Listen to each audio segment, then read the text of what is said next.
Got some spring wheat in the drill. Andrew's just borrowed Bill's first bag of beans. There's the 18 van. Just imagine the red stripe. I'm gonna take this ram off now, so we're gonna undo the pins, then pull it in, so there's less oil in it and it's a bit lighter to pick up. And we can take it to the ram shop. It's kind of amazing that that actually still works when you look at some of the battle scars in it. So that one's 700 quid. Imagine how much that one must be. It's like huge. We got some spring wheat in the drill, and then we're just in this field now. This was one of the ones again where we had incorrect pressure on, and then it come quite wet, and the slugs ate it, and it just didn't grow. So we're going to patch up now with some spring wheat. This burr patch here. It's quite big. It's probably about 5 or 6 acres of, well, no, maybe not. Yeah, no, it probably is about 5 acres. So we're just going to spin it round now. And the good thing is with this drill, it won't damage what's already growing. So we'll just drop the drill down where it's bare, sow, and then lift up, turn where it's green, and then spin it round and start again. Looks like it's doing a good job. There's actually a little bit of moisture left still as well. Here the seeds coming down the tubes, rattling through. So we'll just sow this area now.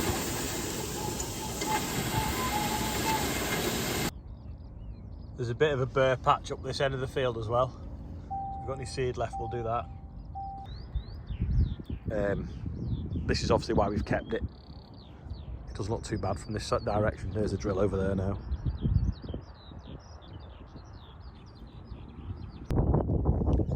Field of rape now. If you look, this is the one we first sown. It's just starting to come in flower down there. A little bit behind here where the pigeons are eating it, but it's a lot better than it was a couple of weeks ago. Bill's the other side of the hedges, nearly sort of 10 or 15% in flower now maybe.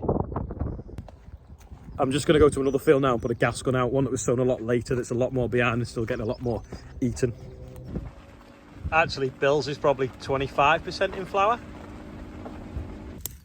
This one has been pretty chewed, so you can't really see the crop in it, but the pigeons managed to find it and have stripped it bare.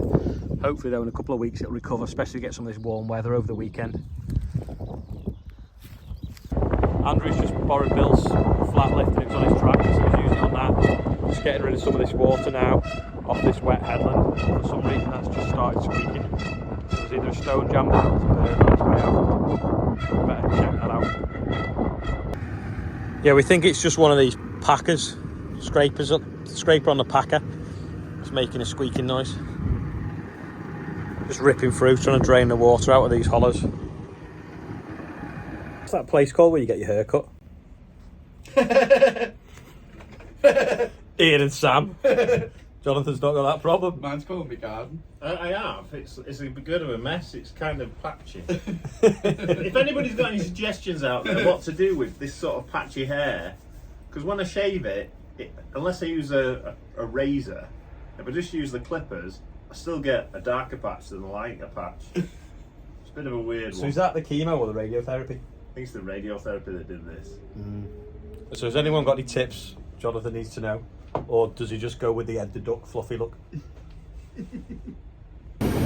First bag of bean seed going in. Gareth's here from Horse. He's set the drill up slightly different. What we've realised is, or he's told us, we've changed the depth here of this coulter so that the disc penetrates slightly lower. So hopefully it'll be able to get them in deeper by cutting in front, because it's going to be cutting here rather than there, if that makes sense. So we're going to go and try it now. That was the quiz question the other day, and that's what it's for. Calibrate the drill. Just looking here, this is the field that I wrote off the other day, and there's some winter barley actually growing in it. Anyway, the rest of it we killed. Rob's just levelling off a bit where that mini was with the disc.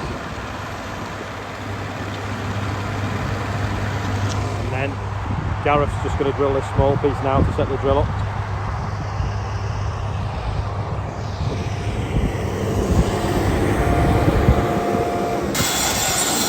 There we go, beam drilling.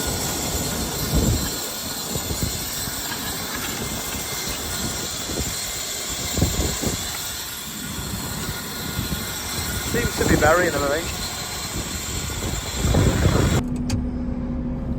Rob's just tickling his headland with a disc, and where the muck heap had been, it was a bit cobbly still and a bit unlevel because we weren't running the sumo too deep because we didn't need to. And then Gareth from Horse is just setting Andrew up there now with that drill set up for beads. Do this little 3 acres, then we'll bounce across and then we'll sow this, but we've left a bit in the middle, so we'll try it direct into that, and then also we'll do some with the claydon. But this headland's just a little bit, don't know, unlevel over the years, so Rob's just dusted it down anyway. They've had it on the dynameter and it's not misbehaved at all, and it's 355.7 horsepower at the PTO. Well, there's obviously definitely this misfire, so we think it could be an injector, something wrong, but it's testing fine with the laptop. So it's kind of take the injectors out and test them, or check there's like a valve sticking or something like that. It's a bit of a pain, but yeah, missed it working hard on the dynameter. Blue power is still here. It's now 5 to 4 and I'm trying to get spraying. I've been trying to get spraying since yesterday morning, but there's just been so much to do and sort out and move things around and check everything's working right that it's took me 2 days. Why I get more done at a weekend. People say, oh, why do you never have a day off? Well, if you've not got staff to manage at a weekend, you can get more done because you can just get on the sprayer and get going rather than getting mithered.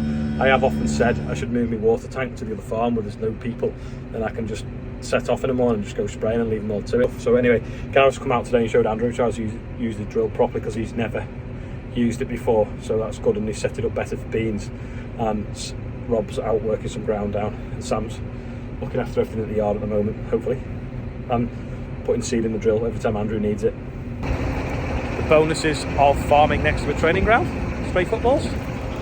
Chestnut love that. So on this field of barley now, killing thistles and wild oats, hopefully.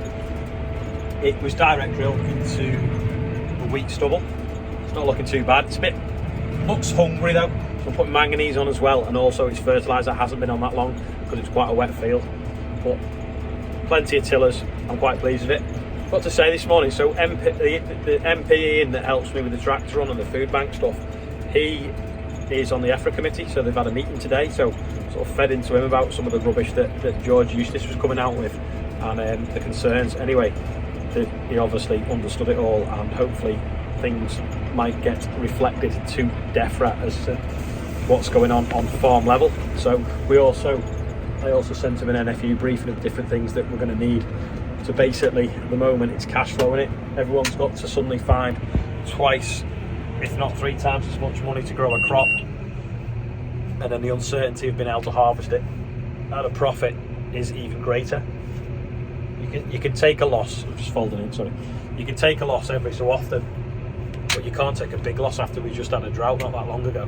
So hopefully the DEFRA and EFRA will come up with some solutions, because there's a lot of other countries that have now woken up to the fact that there could be food shortages, and they're now making provisions to make sure that people keep growing the production that they need, because at the moment people are scaling back fertilisers and production will drop slightly, so that'll increase food prices as well.